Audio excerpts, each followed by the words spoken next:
sinon pour tous, la légitimité historique et je dirais même politique du Ngondo ne saurait être contestée par un Sawa. Il faut être de mauvaise foi pour contester cette légitimité. Ok?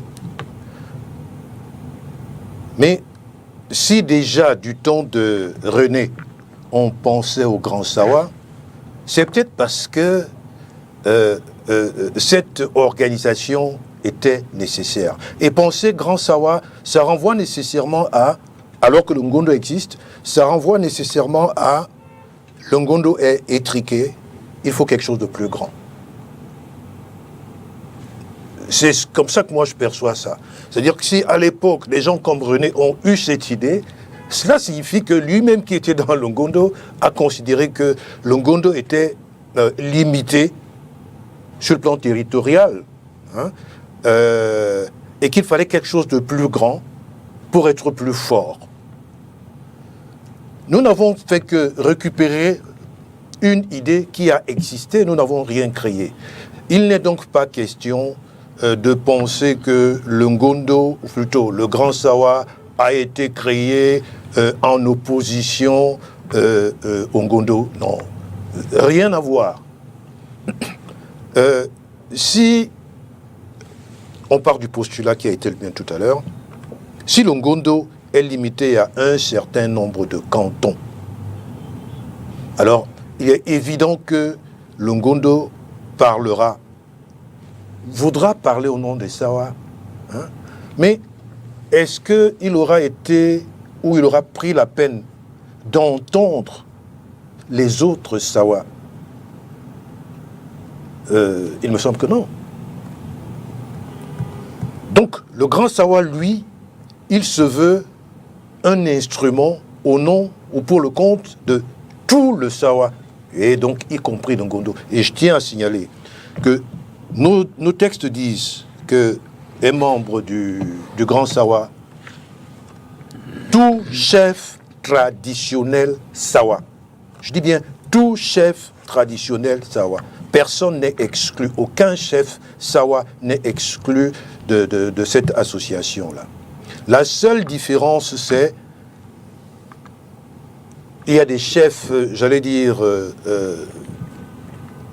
membres de l'association, mais il y a aussi des chefs qui peuvent participer à la prise de décision.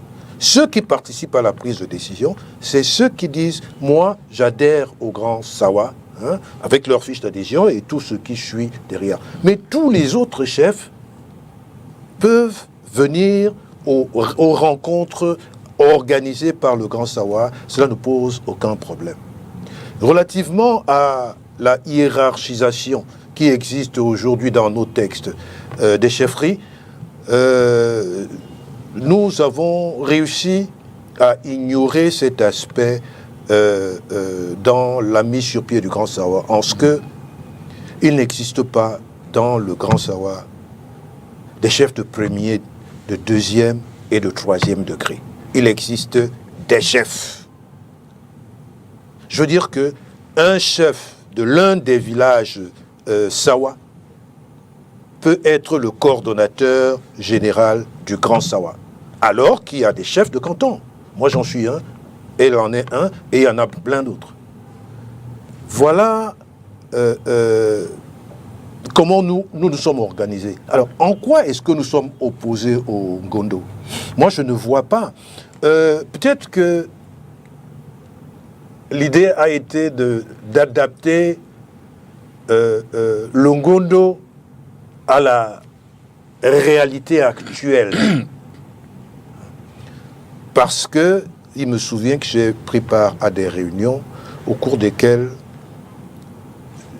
certaines élites ou certains chefs, réunions du Ngondo, où certains chefs disaient « Écoutez, il faut que le Ngondo s'adapte à la réalité d'aujourd'hui. Le Ngondo de nos grands-parents n'existe plus. Le Ngondo ne doit plus se limiter à telle ou telle chose. Le Ngondo doit voir plus loin, plus grand. » Et la réponse qui revenait très souvent, c'est Oui, on n'est pas là aujourd'hui pour cela. On en reparlera à une autre occasion. Évidemment, on n'en a jamais reparlé. Et je crois que l'une des raisons de la création du Grand Sawa, c'est ces espèces de limites, je ne les citerai pas toutes, qui existent au sein du Ngondo, hein, qui laissent l'impression que l'intégration, que le Ngondo ne pense pas l'intégration des Sawa, hein, mais pense à un leader qui dirige tous les Sawa ou qui parle au nom de tous les Sawa sans les avoir intégrés. Voilà l'une des raisons, à mon sens, quand on parle par rapport au Ngondo. Je vous lance en une ou deux questions. Oui.